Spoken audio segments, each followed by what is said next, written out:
नमस्कार मित्रांनो, नवीन वर्षाच्या हार्दिक शुभेच्छा। आज आम्ही आहे आग्राव कोलीवाडा इथे शिरांच्या बोट्याची स्पर्धा होते ती आज आपण पाहूया। आणि पंकज दादांचं आग्राव कोलीवाड्यात स्वागत केलं आणि स्पर्धेला सुरुवात होत आहे ती आज आपण पाहूया। स्पर्धा पाहूया, शिरांची स्पर्धा।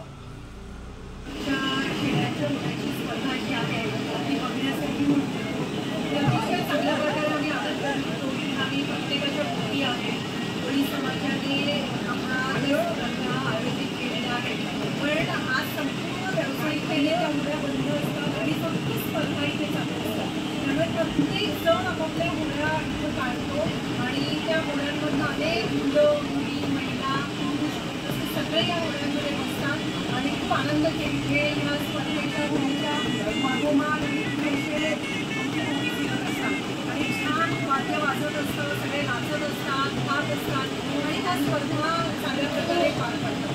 मला एवढंच म्हणायचं आहे की आपल्याला या शिड्यांच्या स्पर्धा फक्त आपल्याला केरळ राज्यामध्ये होतात असंच वाटतं, पण या स्पर्धा होतात आणि महाराष्ट्र शासनाने त्याच्याकडे लक्ष देऊन या पारंपरिकतेला जपणं खूप आपलं काम आहे। या साधारणपणे या शर्यतीमध्ये 8 ते 10 मुली असतात कमीत कमी। यंदाच्या वर्षी मला वाटतं 8 होड्या आहेत शर्यतीसाठी आणि इतर होड्या बघायला ते कोळी समाजाचं त्याचं एक मला आराध्य दैवत समजायला विशेषपणे कम्युनिटीचं का भरपूर मला वाटतं 20 ते 30,000 जनता असते। मला वाटते 100-200 तर मुली असतील या म्हणजे जस्ट लाईक म्हणजे ते देवीला एक नमस्कार किंवा गाणं घालायसाठी येतात असा तो विषय आहे। आता कोणाची बोट आलेली आहे? आता सध्या तरी धन्नामल्ला म्हणून शेट्टी परिवाराची बोट आता मार्गस्थ लागलेली आहे हिरकणी, धन्नामल्ला हिरकणी।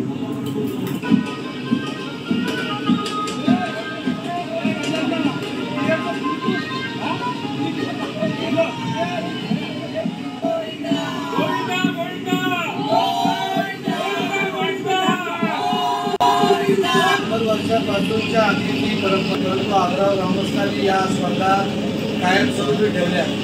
आमचं कर्तव्य म्हणून आम्ही जिल्हा परिषदेच्या शेष फंडातून यांना कायमस्वरूपी या संस्थेला आपण निधी दिलेला आहे। तसंच इतर काही स्पॉन्सर शोधून आपण दिलेले आहे, परंतु ही स्पर्धा कबड्डी जशी क्रिकेट आहे त्या पद्धतीने व्हायला पाहिजे, त्याच्यामध्ये लीग स्वरूपात काहीतरी घ्यायला पाहिजे। आज बघितलं तर सगळे गावातले गावकरी जे आहे ते घरदार उघडं घेऊन बोटीमध्ये येतात आणि सगळ्यात मोठा हा होळीनंतर एवढा मोठा उत्सव हा साजरा केला जातो।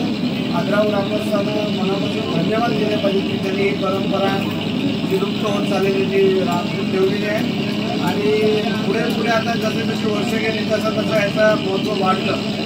आता सोशल मीडिया आहे, सोशल मीडियाने पण त्याचा दखल घेऊन त्याच्यामध्ये मोठ्या प्रमाणामध्ये त्याला उजेड दिला पाहिजे की जेणेकरून त्या स्पर्धा मोठ्या होतील।